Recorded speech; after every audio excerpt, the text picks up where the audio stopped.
The city skyline glittered beneath me, a constellation of ambition and sleepless dreams. From my penthouse office, I could see everything I'd once thought was out of reach. The reflection in the glass wasn't just mine anymore, it was hers too, the version of me my family never believed could exist. The soft buzz of my phone broke the quiet. Ethan, incoming call. My brother's name lit up the screen. My fingers hesitated above the phone, a strange chill tracing down my wrist. It had been years since we'd last spoken, years since he'd called me a useless dropout. Funny, I thought. I had just signed a deal worth $40 million this morning. The silk of my blouse brushed my collarbone as I took a slow breath, centering myself. The coffee on my desk had gone cold, untouched, much like the conversations we'd never finished. My heart didn't race, not anymore. Success had taught me control. Still, there was that small, sharp ache, the kind that hides under every victory. The ache of being doubted, dismissed, defined by someone else's limits. I pressed accept. Hey, Liv, his voice came, casual, familiar, like the years between us didn't exist. I need to talk. Something happened. His tone carried the weight of unfinished history, of things we both left unsaid.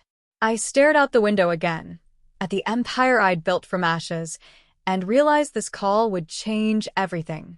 I was 22 when I dropped out of Stanford. Everyone called it a mistake. Ethan called it predictable.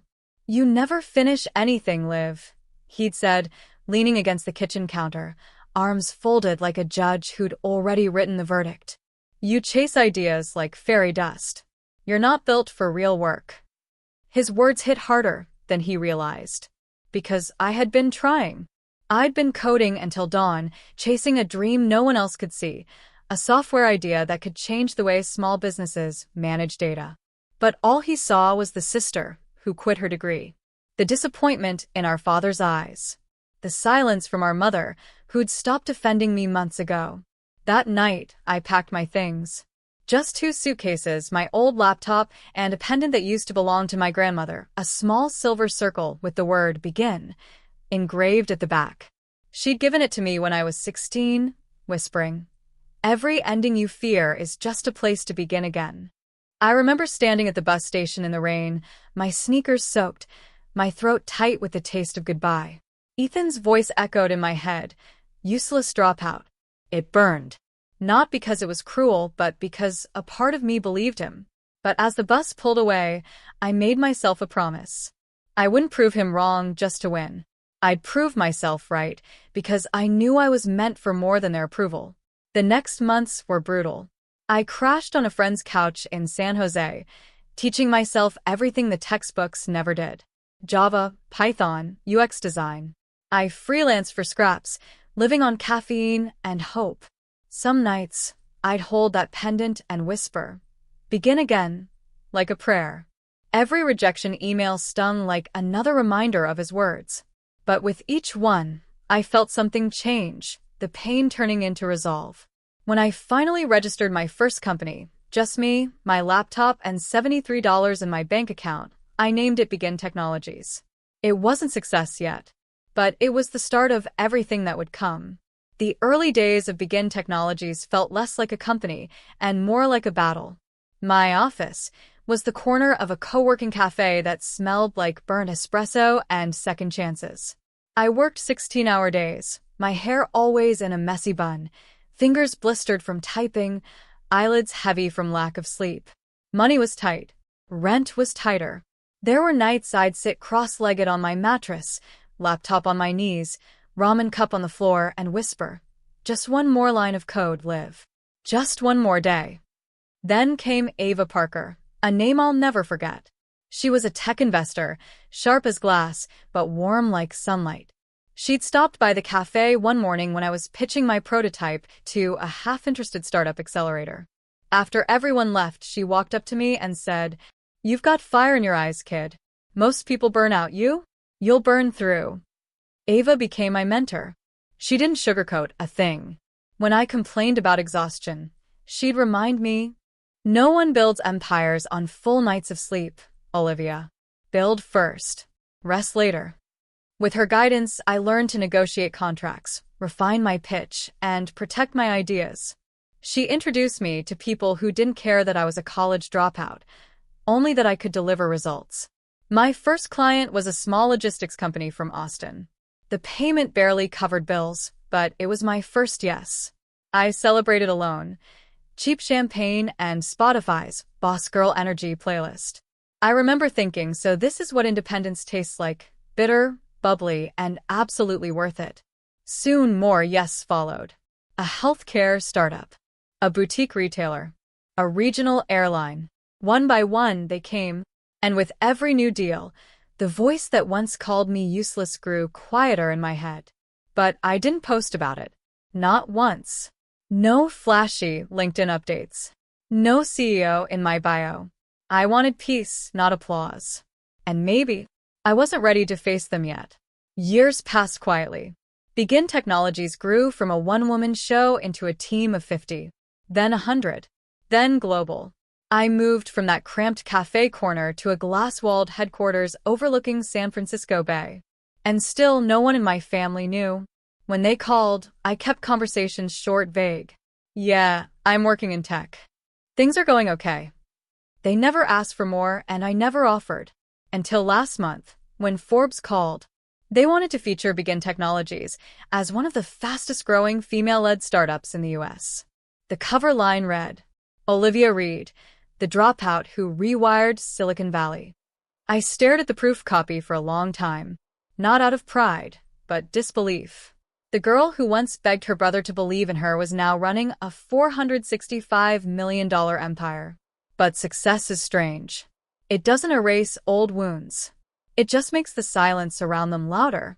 So when Ethan's name flashed on my phone that morning, it wasn't just another call.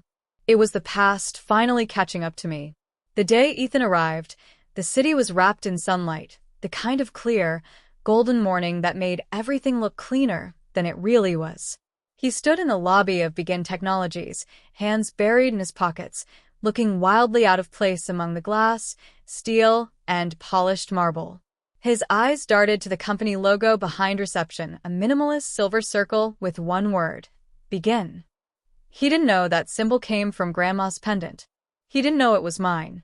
When I stepped out of the elevator, his head turned sharply. For a second, neither of us spoke. His eyes flicked from my tailored suit to the security badge clipped to my blazer, the one that read Founder and CEO, Olivia Reed. Liv. His voice cracked slightly. You work here? I smiled. A small, patient kind of smile. Something like that. I led him through the glass corridors, walls lined with framed milestones, photos of our global offices, magazine covers, a few patents hanging like quiet trophies. He kept glancing at everything, confusion mixing with dawning recognition. When we entered my office, he stopped short. The floor-to-ceiling windows framed the entire skyline. The desk was sleek walnut, papers neatly stacked, an open laptop glowing with stock data and reports. On one wall hung a single photo, me and Grandma, both laughing, holding that same silver pendant. Ethan swallowed hard. All of this is yours? I turned, meeting his gaze evenly. You could say that. He blinked, still piecing it together. Wait. You're Olivia Reed. The Olivia Reed? The one in Forbes. That's the rumor, I said softly, taking a sip of my coffee. He laughed once, but it wasn't joy. More disbelief. You're the CEO of Begin Technologies? Yes. A pause. The company you probably thought I'd never start. He rubbed his face, shaking his head. Liv, I called you useless. You did. My voice didn't rise. It didn't need to. And maybe back then, I was at least in your eyes. But while you were doubting me, I was learning. While you were talking, I was building. He exhaled shakily and looked around again, at the awards, the city, the proof of everything I'd become. I don't even know what to say. Try congratulations, I offered, half smiling. He gave a short, guilty laugh, eyes glassy. Liv, I'm sorry. I was scared. I interrupted gently. You were scared I'd fail. But mostly, You were scared I'd succeed without you. He looked down, and for a brief moment, I saw the brother I once adored, the one who taught me to ride a bike, who cheered at my school presentations. Somewhere along the way, that boy had turned into my biggest critic. I didn't call you to talk about the past, he said after a while. Dad's business, it's collapsing. We're about to lose everything. The silence stretched thin between us. So now, I said slowly, you came to the Dropout for help. His lips parted, but no words came out. I leaned back in my chair, folding my hands calmly. You spent years telling me I couldn't do this. But now you're standing in my office, asking me to save what you built. Do you see the irony, Ethan? He looked broken, not because of pride, but realization. I didn't come to beg, he murmured. I came because you're the only one who can fix it. For the first time in years, I saw honesty in his eyes. And that, more than his apology, made me listen. I turned toward the window, sunlight reflecting off the city I'd conquered. All right, I said finally. Then let's talk business. Ethan sat across from me, the same way he had years ago in our parents' kitchen, only this time, I wasn't the one shrinking under his stare. His voice was quieter now. Dad invested everything in a construction startup last year. It tanked. The debts are bad. We might lose the house. I studied him for a moment, the faint gray in his hair, the nervous tap of his thumb against his knee. He looked smaller than I remembered. Not physically, emotionally. So, I said, you want me to bail him out? He flinched. I wouldn't put it like that. Then how would you put it? He sighed, staring at his hands. I need your help, Liv. I know I don't deserve it, but I had to try. I walked to the window, letting the morning light pour over me. The skyline shimmered, a silent reminder of everything I built without them. Ethan, when I left, you told me I'd never make it without your guidance. You said I wasn't built for real work. He looked up, guilt thick in his eyes. I was wrong. I turned back to him. You were cruel, but wrong sounds better. Silence hung heavy between us, the kind that carries years of words unsaid. Then I exhaled slowly. All right, Ethan, I'll help, but not the way you expect. He frowned. What do you mean? I'll pay off the debts, under 3 conditions. His brow furrowed. Conditions? I nodded. First, you tell Dad the truth. Every decision, every mistake, every dollar. No more blaming bad luck. You own it. He hesitated, then nodded. Okay. Second, I continued. You get a job. A real one. Not managing, not supervising, doing. You start from the ground up again, and you don't quit this time. His face flushed. Liv. No excuses, I said quietly. You once told me I wasn't built for real work. Let's see how you do when the safety net's gone. He swallowed hard. And the third, I walked to my desk, opened the top drawer, and pulled out Grandma's pendant, the one engraved with Begin. It glimmered faintly in the light. You remember this? He nodded slowly. I want you to give this to someone who needs it more than we ever did, someone you believe in. Pass it forward. Start someone else's beginning. He blinked, eyes wet. You're serious? I smiled softly. Completely. He stood there, speechless, emotions caught between gratitude and disbelief. You could have just said no. I could have, I said, meeting his eyes. But forgiveness is power too. And I don't use mine to punish. I use it to rebuild. He nodded, silent tears brimming. I'll do it. All of it. For the first time in years, I believed him. As he left my office, the pendant still in his trembling hand, I realized this wasn't about saving him. It was about finally setting both of us free. A month later, I drove back to the town I once left behind. The same cracked sidewalks. The same diner on Main Street where dreams used to die over cheap coffee. Only this time, I wasn't the scared girl catching a bus in the rain. I was coming home on my own terms. Dad met me at the porch. His face had aged, but his eyes, those same sharp, demanding eyes, softened when he saw me. Liv, he said quietly. Ethan told me everything. I nodded. Good. Then you know I'm not here to fix things, just to start fresh. For the first time, he didn't argue. He simply stepped aside, letting me in. The silence between us wasn't heavy anymore. It was healing.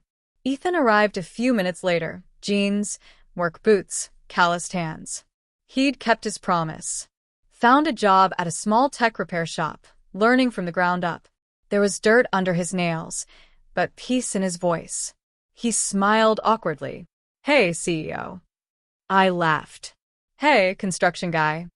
From his pocket, he pulled out the pendant, polished clean, chain replaced. "I met this girl at the shop," he said. "Single mom. Trying to finish her engineering degree. Reminds me a lot of you." He placed the pendant in my palm. I gave her a copy. "Kept the original for you." The metal felt warm against my skin. "You did good, Ethan." He looked down, embarrassed. "Guess we both had to begin again, huh?" I smiled, eyes blurring just a little. "Guess we did." We stood there for a long time, not as rivals, not as failures trying to prove something, just two people who had finally learned what success was really about. Later that night, as I sat on the porch watching the sun dip below the horizon, I thought about every version of myself that had led here. The dropout, the dreamer, the builder, the woman who'd finally stopped running from her own story.